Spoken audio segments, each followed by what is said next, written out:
Evelyn's laughter rang out like soft music in the warm Lagos evening. As a teenager growing up in a cramped apartment in a poor mainland neighborhood, moments of joy were rare treasures. But with Raymond by her side, she felt like the happiest girl in the world. Raymond was the kind of boy who turned heads on the streets of Lagos, tall, with kind eyes and a gentle smile. He came from wealth and privilege, living in a big white mansion in Ikoyi with high walls and fancy cars. Despite the vast gulf between their worlds, Evelyn and Raymond fell deeply in love. Welcome to Afro Tales TV, your home for rich, exciting, and inspiring stories from around the world. Today's story will touch your heart and keep you hooked till the very end. If you're new here, please hit that subscribe button and turn on the notification bell so you never miss any of our amazing stories. They met by chance in the bustling local market. Evelyn was helping her mother sell vegetables at a stall when a sudden downpour sent shoppers running for cover. Raymond, who had been passing through in a hurry, ducked under the same awning. In that brief shelter from the rain, their eyes met and both felt an instant connection. Raymond struck up a conversation, charmed by Evelyn's bright spirit. Evelyn, normally shy, found herself talking and laughing with this polite, handsome stranger. When the rain stopped, Raymond offered to help pack up the stall, and by the time the last basket was loaded, they had exchanged names and hopeful smiles. Over the weeks that followed, Raymond sought out every excuse to see Evelyn again. He visited the market regularly, bought more vegetables than he needed, and walked her home whenever he could. Evelyn's heart fluttered each time she saw him waiting for her with that warm grin. Under the orange glow of sunset, they would stroll through the busy streets, sharing their dreams. Evelyn confided her worries about her sick father and the struggle to afford school fees.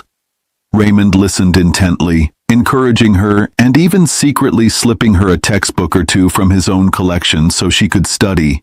In turn, Evelyn learned that Raymond loved art and wanted to paint, even though his parents expected him to study business. Despite their different backgrounds, their bond grew strong and unbreakable. On quiet evenings, they sat by the lagoon on Victoria Island, watching the city lights reflect on the water. Raymond would put his arm around Evelyn as she rested her head on his shoulder, both of them imagining a future where their love could overcome any obstacle. Evelyn felt safe and adored with Raymond. He treated her with a respect and kindness she had seldom experienced. And Raymond? He felt truly understood by Evelyn. She didn't care about his money or status. With her, he could be simply himself, a young man in love. They soon became each other's first love, sharing gentle kisses beneath the tropical moonlight and whispering promises of forever. Raymond would tell her, "No matter what, I'll always be by your side." And Evelyn believed him wholeheartedly, whispering in return, "We'll always find a way." Together, they felt they could take on the world. For a brief, beautiful moment in time, the chaos of Lagos and the divides of class melted away, leaving just two young hearts beating in unison. That moment, however, could not last forever.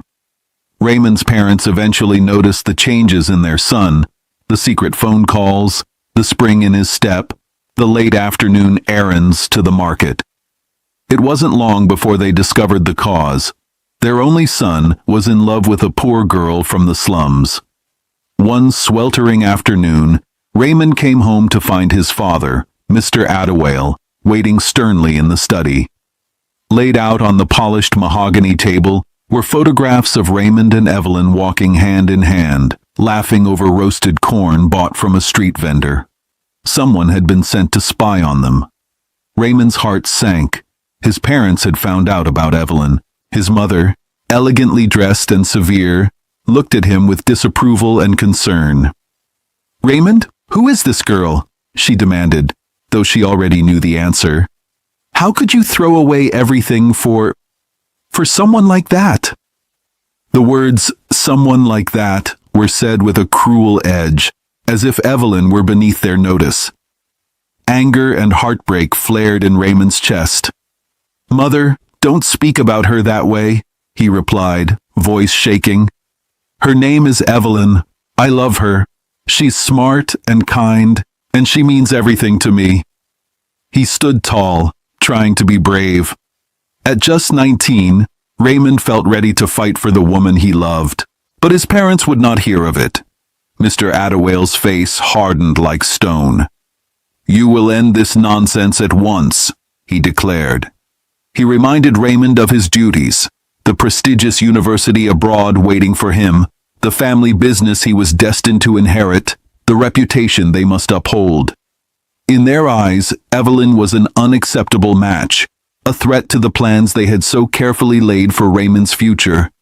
She was poor, from a different social class, and they assumed she must be after their wealth. No son of the Attawale family would be permitted to marry into poverty. When Raymond protested, his father's temper erupted. "If you continue seeing that girl, I will cut off all your support. You'll have nothing," he thundered. Raymond's mother tried a softer approach, pleading with tears in her eyes. "We're only trying to protect you, my son. That girl will ruin your life. Please, listen to us." Surrounded by pressure on all sides, Raymond felt trapped and powerless. He tried to reason with them, tried to defend Evelyn's honor, but every word he said was twisted against him. The next week was a nightmare. Raymond's parents enforced a strict curfew and had drivers and staff report on his every move.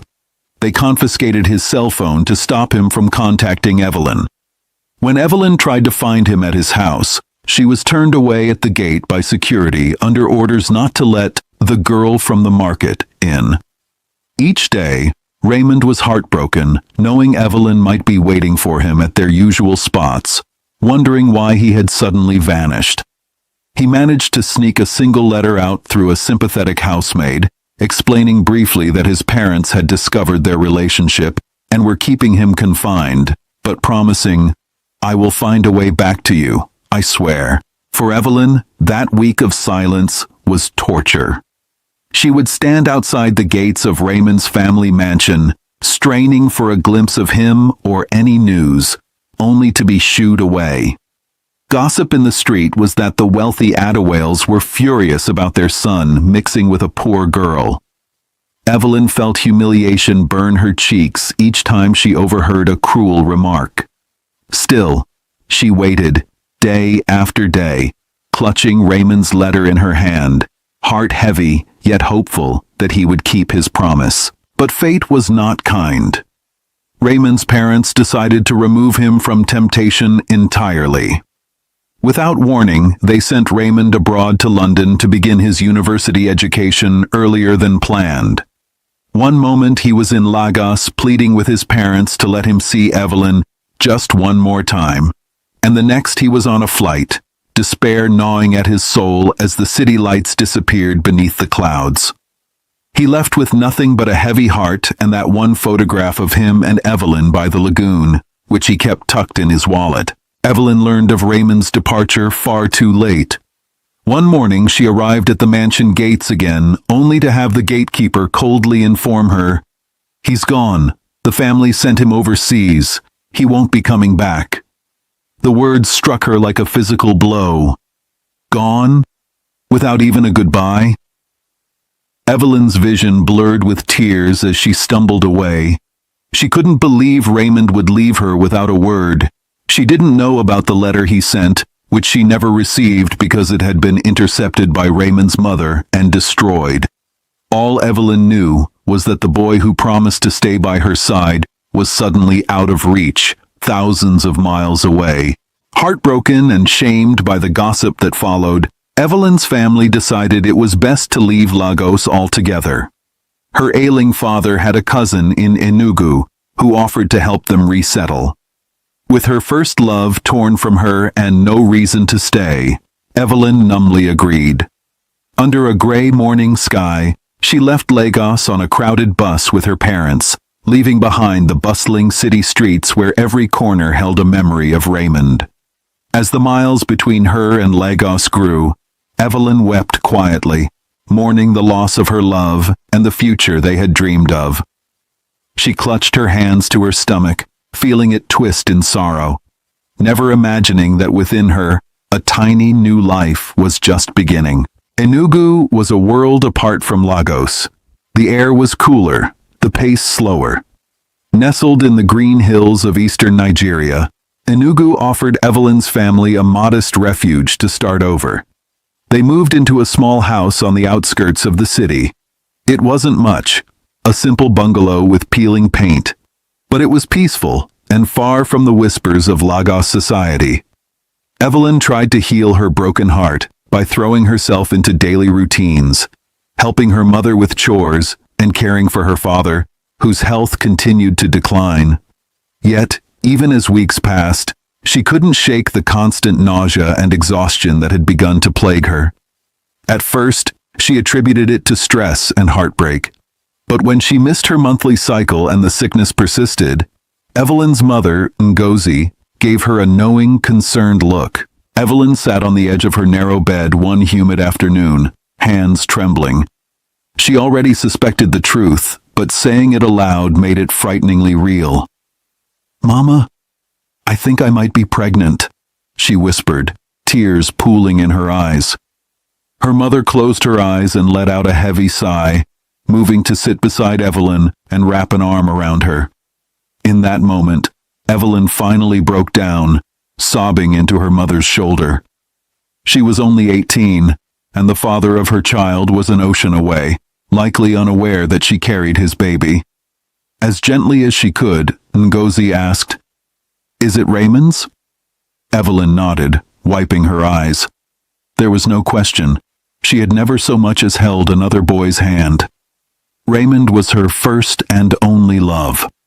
Evelyn felt a confusing mix of emotions, fear of how they would manage, shame at the scorn she might face as an unwed mother, and yet a flicker of joy and hope at the thought of a child, a piece of Raymond in her that would be hers to love. Over the next few days, mother and daughter carefully told Evelyn's father about the pregnancy. Her father, already bedridden and weak, was initially angry and disappointed. But as Evelyn's belly slowly began to swell with unmistakable new life, even he softened, reaching out to squeeze her hand one evening and saying, "We will get through this somehow." It wasn't easy. Money was already scarce, and now there would be another mouth to feed. Evelyn knew her father had hoped she would continue her education or learn a trade, but with a baby coming, those plans were uncertain. Despite everything, as Evelyn felt the first tiny kicks from inside her womb, she also felt determination grow in her heart. She remembered how lovingly Raymond had spoken of their future together, and convinced herself that if he knew about the baby, he would move heaven and earth to be with them. With that thought giving her courage, she attempted to reach him. She wrote letters to the address of the university in London that she found through a friend, and even to Raymond's home in Lagos, explaining what had happened and begging for him to respond. Not a single reply ever came. Each passing month with no word from Raymond deepened her despair. What Evelyn didn't know was that Raymond never received her letters. They had been intercepted by his disapproving parents or lost in transit. To Evelyn, it felt as if Raymond had abandoned her completely when she needed him most. In the quiet moments of dawn, Evelyn would cradle her growing belly and speak softly to her unborn child. "Your daddy loved me very much," she would murmur, voice thick with emotion. "Maybe he doesn't know about you. I wish he were here, but I promise I'll take care of you, little one. I'll love you enough for both me and him." Those early morning talks gave her strength.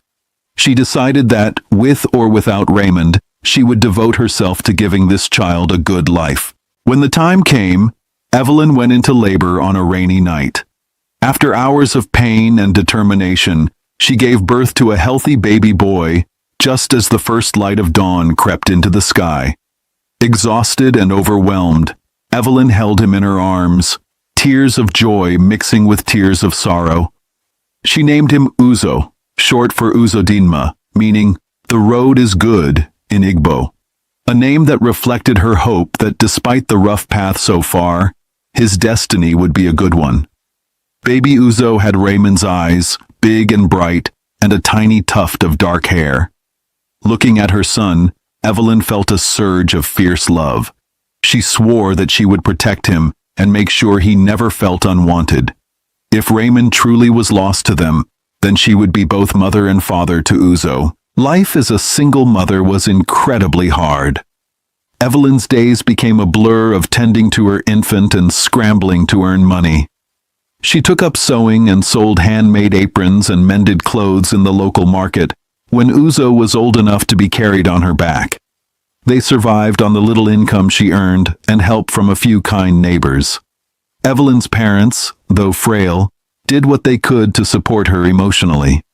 Years passed in this manner. Uzo grew from a chubby-cheeked toddler into a curious boy with a bright smile that reminded Evelyn of Raymond every single day. And although she smiled back at her son, inside Evelyn's heart there remained an ache and many unanswered questions. Where was Raymond now? Did he ever think of her?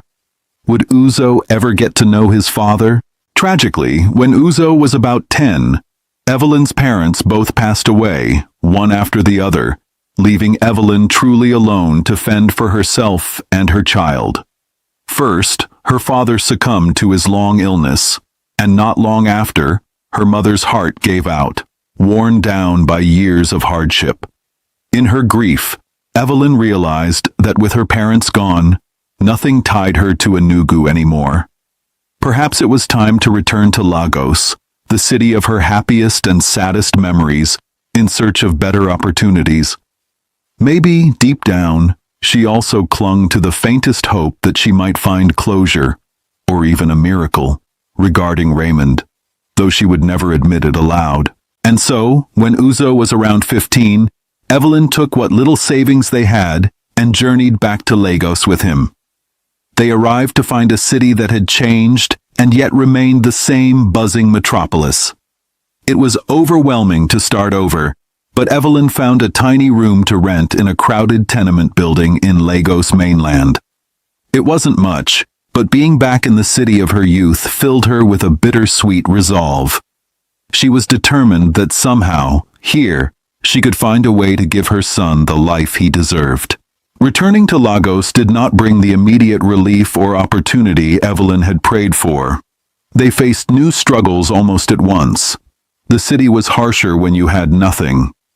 Evelyn, now in her mid-30s, pounded the pavements looking for work, while Uzo attended a local public school. Jobs were scarce for someone without formal qualifications.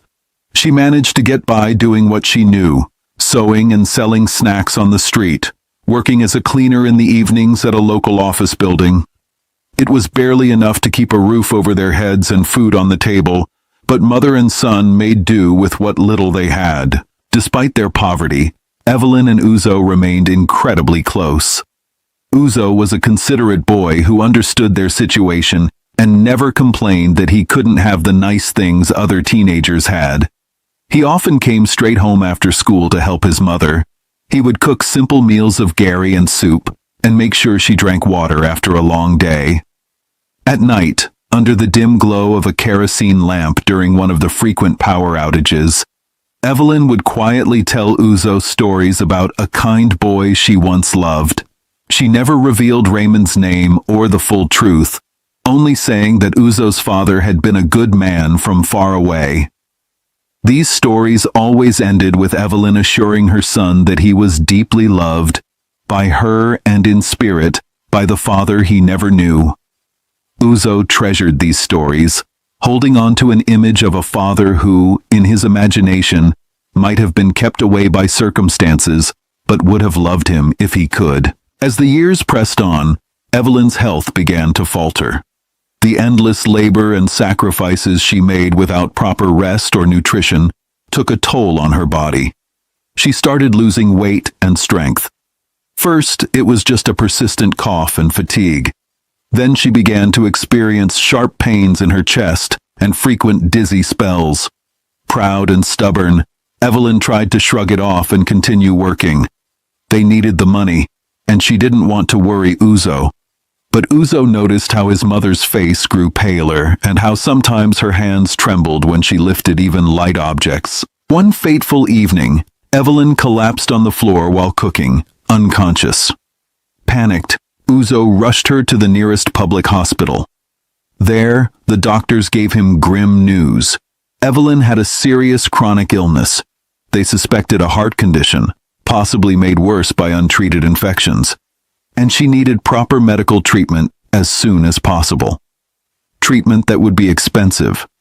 They stabilized her for the moment and advised Uzo that she would need medication, further tests, and likely surgery to recover fully. The cost was far beyond anything a poor family could afford. Uzo felt utterly helpless as he walked his frail mother back home from the hospital.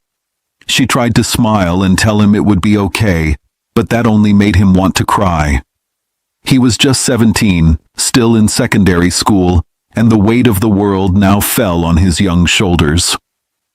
Over the next couple of weeks, Evelyn was mostly bedridden. She grew weaker, often sleeping fitfully and struggling to breathe on bad days. Uzo would sit by her bedside, placing cool cloths on her forehead and forcing a reassuring smile whenever she opened her eyes. Inside, though, he was frantic with worry. They had a small amount of money saved, but it was dwindling fast on medicine and food. Every night, Uzo would whisper desperate prayers in the darkness, begging for his mother's recovery. He had heard of people seeking help from relatives during such dire times. Their own extended family was small and scattered. One name weighed heavily on Uzo's mind: Uncle Silas. Silas was Evelyn's older brother. He had moved to a distant town years ago for work, and they hadn't been in close contact since Evelyn returned to Lagos.